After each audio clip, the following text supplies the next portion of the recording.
তোমাদের দ্বাদশ শ্রেণী অর্থাৎ উচ্চ মাধ্যমিকের ফাইনাল পরীক্ষার ফোর্থ সেমিস্টার যাদের ভূগোল সাবজেক্ট আছে তাদের জন্য এই ভিডিও।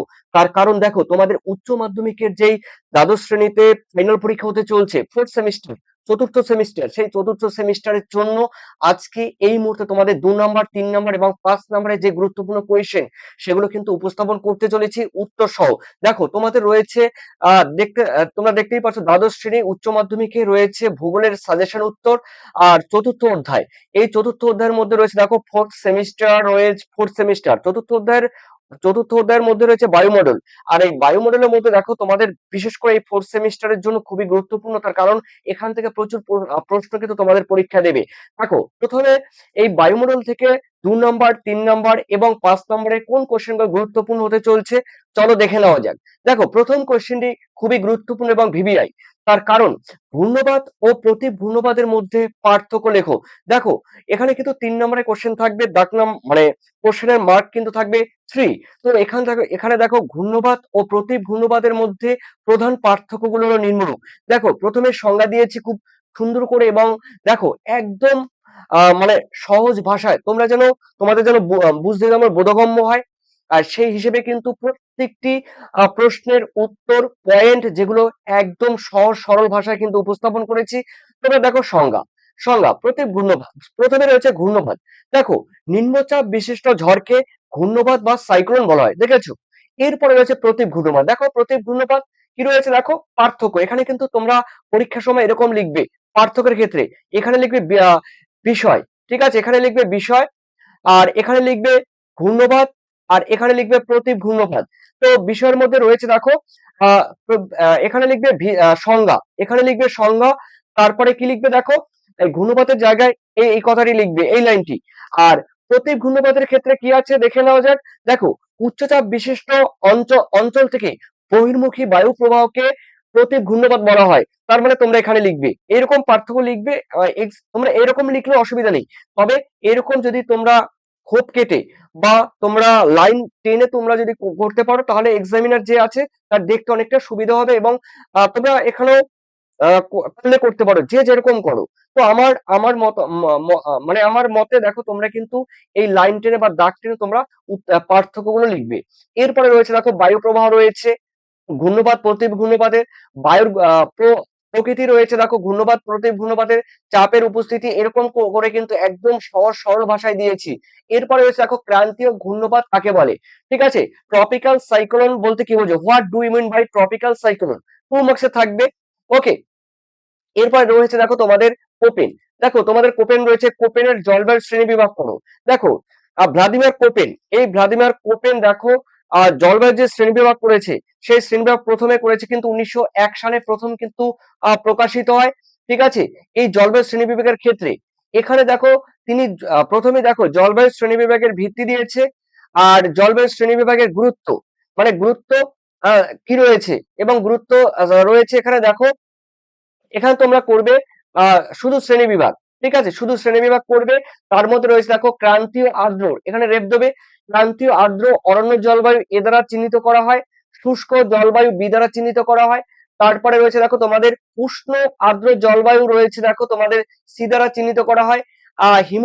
হিমমন্ডল বা হিমশীতল বা হিমশীতল অরণ্য জলবায়ু ডি দ্বারা। আর রয়েছে দেখো পাঁচে রয়েছে মেরু জলবায়ু ই দ্বারা চিহ্নিত করা হয়। এই শ্রেণীবিভাগ কিন্তু করা হয়েছে। এরপরে দেখো তুমি এই 5টি শ্রেণীবিভাগকে আবার ক্ষুদ্রতম কতগুলো উপবিভাগে কিন্তু বিভক্ত করেছে। দেখো ইংরেজি ছোট অক্ষরের এফ রয়েছে, এস রয়েছে, ডাব্লিউ রয়েছে। দেখো এগুলো কিন্তু ঋতুভিত্তিক বৃষ্টিপাতের বন্টনকে নির্দেশ করে। এখানে এফ এফ জলবায়ুকে কোন জলবায়ু নির্দেশ করে, এস শুষ্ক গ্রীষ্মকাল, ডাব্লিউ শুষ্ক শীতকাল। এরপরে এস মানে এগুলো কিন্তু বড় হাতের, এস মানে স্টেপ বা মরু প্রায় জলবায়ু অঞ্চল, ডাব্লিউ মানে মরুভূমি বা মরু জলবায়ু, ঠিক আছে। এইভাবে কিন্তু টি দ্বারা দেখো তুন্দ্রা জলবায়ু, এফ দ্বারা স্থায়ী তুষারবৃত জলবায়ু বা মেরু জলবায়ু। আর কোপেনের জলবায়ু শ্রেণী বিভাগের প্রধান প্রধান বিভাগগুলো এখানে এগুলো কিন্তু প্রধান বিভাগ, এই যে এগুলো দেখতে পাচ্ছ এগুলো প্রধান বিভাগ ই পর্যন্ত। আর উপবিভাগ রয়েছে দেখো এগুলো উপবিভাগ, উপবিভাগের শ্রেণী বিভাগ রয়েছে দেখো এখানে, হ্যাঁ এখানে দেখো প্রধান জলবায়ু শ্রেণীবিভাগের ক্ষেত্রে উপ আর্দ্র জলবায়ু, মানে উষ্ণ আর্দ্র জলবায়ু, এই উষ্ণ আর্দ্র জলবায়ুকে এ দ্বারা চিহ্নিত করেছে। আর এখানে দেখো চিহ্ন হবে এফ, এফ জলবায়ু। আর উপশ্রেণী মানে উপবিভাগগুলো কি কি রয়েছে দেখো, সেগুলো কিন্তু তোমাদের পাশে দেওয়া হয়েছে। এরপরে রয়েছে দেখো তোমাদের পরপর তোমরা দেখে নেবে, ওকে, পরপর তোমরা দেখে নেবে, এগুলো কিন্তু রয়েছে। এরপরে রয়েছে দেখো তোমাদের প্রতীপ, প্রতীপ ঘূর্ণপাত কাকে বলে বা প্রতীপ ঘূর্ণপাত বলতে কি বোঝায়, ঠিক আছে। অ্যান্টি সাইক্লোন যেটাকে বলা হয়। কোপেনের জলবায়ু শ্রেণীবিভাগের ভিত্তি কি ছিল, ঠিক আছে। আর দেখো ট্রিপল স্টার, খুবই গুরুত্বপূর্ণ ট্রিপল স্টার। আর প্রথমে তোমরা জানো একদম ফার্স্ট কোশ্চেন, ঘূর্ণপাত প্রতীপ ঘূর্ণপাত খুবই খুবই গুরুত্বপূর্ণ এবং ইম্পর্টেন্ট ভিভিআই। আর এখানে ট্রিপল স্টার রেখেছি, ক্রান্তীয় ঘূর্ণপাত এবং নাতিশীতোষ্ণ ঘূর্ণপাতের মধ্যে পার্থক্য আলোচনা করো। দেখো খুব সুন্দর করে এবং সহজ ভাষায় তোমাদের সামনে উপস্থাপন করেছি। তোমরা প্রত্যেকটি কোশ্চেন তোমরা পড়লেও তোমরা কিন্তু বুঝতে পারবে। এরপরে রয়েছে দেখো তোমাদের জলবায়ু, জলবায়ু পরিবর্তনের দুটি কারণ উল্লেখ করো, বা দুটি ফলাফল বা প্রভাব উল্লেখ করো। প্রভাব আর ফলাফল কিন্তু একই। দেখো জলবায়ুর পরিবর্তন একটি হলো প্রাকৃতিক কারণ, আরেকটি হলো মনুষ্য সৃষ্ট কারণ। তো রয়েছে দেখো, আর ফলাফলের মধ্যে রয়েছে কি কি হতে পারে দেখো, মানে জলবায়ুর পরিবর্তনের ফলে পৃথিবীর আমরা জানি গ্লোবাল ওয়ার্মিং হচ্ছে। এই গ্লোবাল ওয়ার্মিং বা বিশ্ব উষ্ণায়নের ফলে পৃথিবীর গড় তাপমাত্রা বৃদ্ধি পাচ্ছে। এর ফলে সমুদ্রের জলের উচ্চতা বাড়ছে, মেরু অঞ্চলের বরফ গলছে, পার্বত্য অঞ্চলের বরফ গলছে, সমুদ্র উপকূলবর্তী অঞ্চলে যে নিচু দ্বীপগুলো রয়েছে, যে নিচু উপকূলবর্তী দেশগুলো রয়েছে, সেই দেশগুলো কিন্তু সমুদ্রের তলায় কিন্তু তলিয়ে যাচ্ছে, ঠিক আছে। অন্যদিকে উপকূলবর্তী অঞ্চলে কিন্তু সমুদ্রের নোনা জল প্রবেশ করছে। এরকম অসংখ্য অসংখ্য কিন্তু ঘটনাগুলো ঘটছে, ঠিক আছে। এরপরে রয়েছে দেখো তোমরা কিন্তু মাধ্যমিকে পড়েছিলে দেখো লোহাচড়া দ্বীপ, সেগুলো কিন্তু সমুদ্রের মধ্যে কিন্তু ডুবে গেছে আমাদের সুন্দরবনে। এরপরে রয়েছে দেখো, এটা আমি বললাম। আর মানে এছাড়াও কিন্তু গ্লোবাল ওয়ার্মিং বা জলবায়ু পরিবর্তনের ফলে কিন্তু অসংখ্য অসংখ্য প্রভাব বা ফলাফল রয়েছে। যেমন কোথাও বৃষ্টিপাতের পরিমাণ বেড়ে যাচ্ছে, কোথাও কমে যাচ্ছে। অর্থাৎ নাতিশীতোষ্ণ অঞ্চলে বৃষ্টিপাতের পরিমাণ কমে যাচ্ছে এবং অন্যান্য অঞ্চলে, সরি সরি নাতিশীতোষ্ণ অঞ্চলে বৃষ্টিপাতের পরিমাণ বাড়ছে, এবং অন্যান্য জায়গায় যেখানে বৃষ্টিপাত হয় সেখানে বৃষ্টিপাতের পরিমাণ কিন্তু কমে যাচ্ছে, ওকে। এরপরে পোকামাকড়ের উপদ্রব বাড়ছে, রোগ জীবাণুর পরিমাণ বাড়ছে, এগুলো অসংখ্য অসংখ্য রয়েছে। দাবানল সৃষ্টি হয়। এরপরে রয়েছে দেখো তোমাদের নাতিশীতোষ্ণ ঘূর্ণবাদের বৈশিষ্ট্য উল্লেখ করো। নাতিশীতোষ্ণ ঘূর্ণবাদের কি কি বৈশিষ্ট্যগুলো রয়েছে সেগুলো কিন্তু আমি 13টি পয়েন্ট লিখে দিয়েছি এক লাইন করে, খুব সোজা আছে। ক্রান্তীয় ঘূর্ণবাদের বৈশিষ্ট্য লিখে দিয়েছি, দেখো তোমাদের রয়েছে 10টি পয়েন্ট রয়েছে, 10টি পয়েন্ট। এরপরে রয়েছে দেখো তোমাদের ক্রান্তীয়, ক্রান্তীয় ঘূর্ণবাদের শর্তগুলো কি কি দেখো। ক্রান্তীয় ঘূর্ণবাদ, দেখো এই ক্রান্তীয় ঘূর্ণবাদ বা যেটি রয়েছে দেখো ট্রপিক্যাল সাইক্লোন। এই ট্রপিক্যাল সাইক্লোন, দেখো তোমরা জানো যে ঘূর্ণবাদ, ঘূর্ণবাদ হতে গেলে কিন্তু একটি বিশেষ করে আহ কতগুলো শর্ত থাকা দরকার, মানে উপযুক্ত পরিবেশ থাকতে হবে। তবেই দেখো তোমরা জানো প্রতীপ ঘূর্ণপাত রয়েছে, নাতিশীতোষ্ণ ঘূর্ণপাত রয়েছে, ক্রান্তীয় ঘূর্ণপাত রয়েছে। এই ধরনের ঘূর্ণপাত, যে কোনো ঘূর্ণপাত হতে গেলে কতগুলো শর্ত রয়েছে বা কতগুলো পরিবেশ থাকতে হবে। সেই পরিবেশের উপরে কিন্তু সেই ধরনের ঘূর্ণপাত সৃষ্টি, জন্ম কিংবা মৃত্যু সেগুলো কিন্তু নির্ভর করবে। দেখো জন্ম মৃত্যু কেন বললাম, সৃষ্টি এবং ধ্বংস কিভাবে হয়, অবশ্যই তার কতগুলো শর্ত থাকতে হয়। যেমন ক্রান্তীয় ঘূর্ণবাদের সৃষ্টির ক্ষেত্রে কিন্তু লিনতাপের যোগান থাকতে হবে, দেখো লিনতাপের যোগান। তারপরে রয়েছে উষ্ণ জলের বিস্তৃতি থাকতে হবে, মানে জলভাগের পরিমাণ বেশি থাকতে হবে। আর গভীরতা কিন্তু বেশি থাকা চলবে না, ঠিক আছে। এরপরে রয়েছে অধিক পরিমাণ কোরিওলিস বল, তোমরা জানো কোরিওলিস বল। অন্যান্য শর্তগুলো তোমাদের এই থাকতে হবে ক্রান্তীয় ঘূর্ণবাদের ক্ষেত্রে। এরপরে দেখো নাতিশীতোষ্ণ ঘূর্ণবাদ, নাতিশীতোষ্ণ ঘূর্ণবাদ এই এই কোশ্চেনে খুবই গুরুত্বপূর্ণ এবং ভিভিআই, দেখতেই পাচ্ছ ভিভিআই ট্রিপল স্টার। নাতিশীতোষ্ণ ঘূর্ণবাদের জীবন চক্র বা বিভিন্ন পর্যায়গুলো উপযুক্ত চিত্র সহ বর্ণনা করো। অথবা কোশ্চেনটি ঘুরিয়ে দিতে পারে যে বার্কনেস, ঠিক আছে, আহ যে ডার্কনেসের মেরু সীমান্ত তত্ত্ব বা পোলার ফ্রন্ট থিওরিটি ব্যাখ্যা করো, এরকম তোমাদের দিতে পারে। দেখো প্রথম পর্যায় খুব সুন্দর করে এবং সহজ ভাষায় লিখে দিয়েছি। প্রথম পর্যায় বা প্রারম্ভিক পর্যায় সীমান্ত গঠন, সাম্য সীমান্ত গঠন প্রথমে রয়েছে চিত্র সহ। দ্বিতীয় পর্যায় উষ্ণ শীতল সীমান্ত দেখো রয়েছে।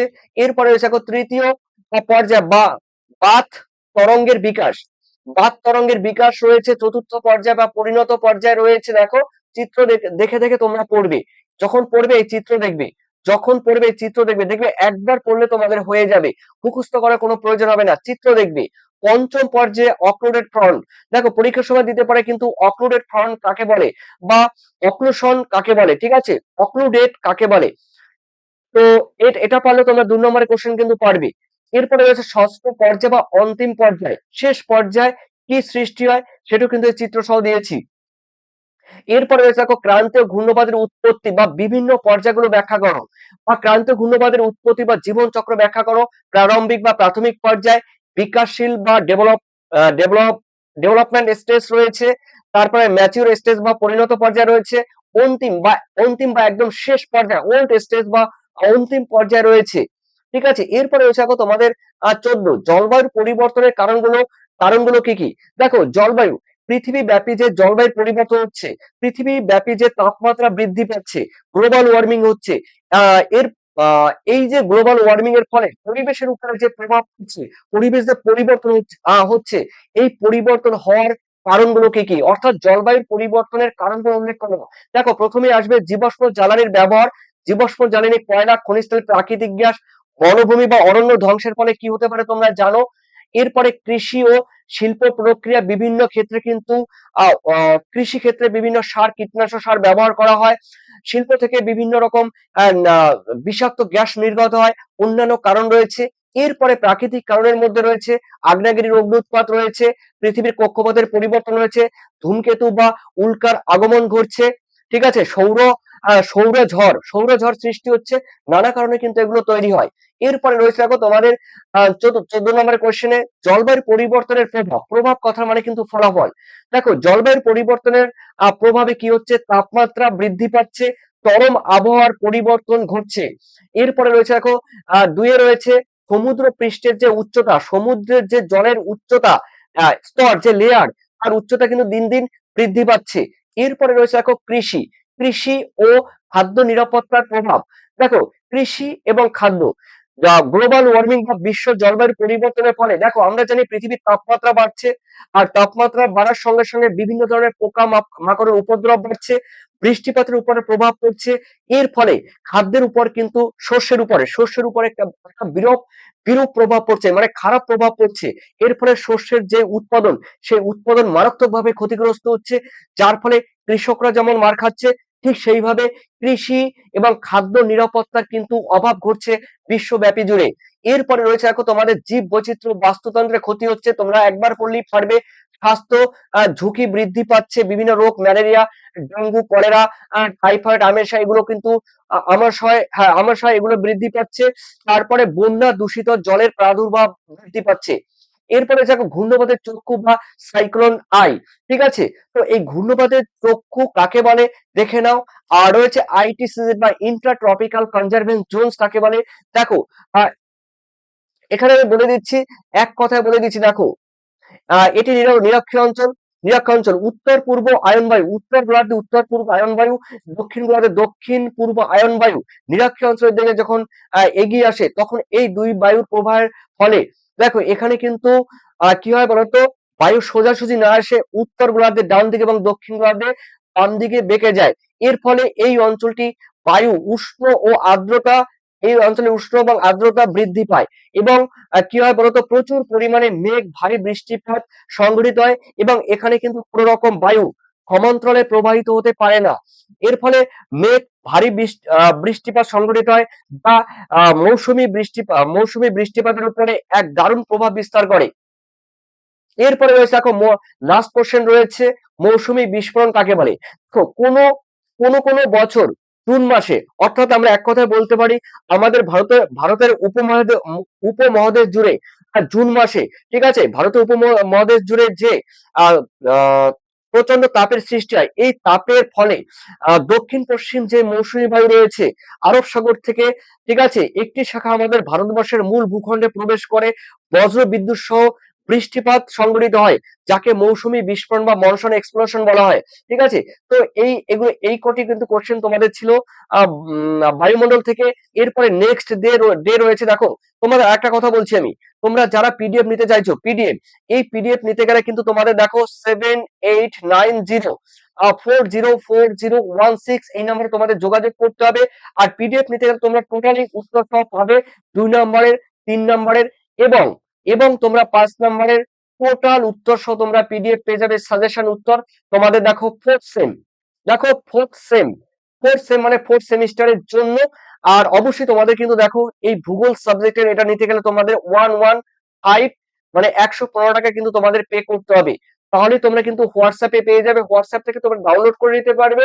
আর সেই সঙ্গে তোমরা দেখো আহ মানে জেরক্স করে নিতে পারবে, মোবাইলেও করতে পারবে, তোমাদের বিভিন্ন ভাবে কিন্তু এই সুবিধা রয়েছে। আর দেখো এখানে কিন্তু দেখো ওয়াটার যে প্রুফ বা ব্যাকগ্রাউন্ডে যে ওয়াটার, সেই ওয়াটার মার্ক কিন্তু নেই। তাতে তোমাদের কিন্তু জেরক্স করতে বা পড়াশোনা করতে কোনো প্রবলেম হবে না। ঠিক আছে, আর এই সাজেশন তৈরি করতে কিন্তু দিন রাত এক করে সাজেশন এই তৈরি করেছি।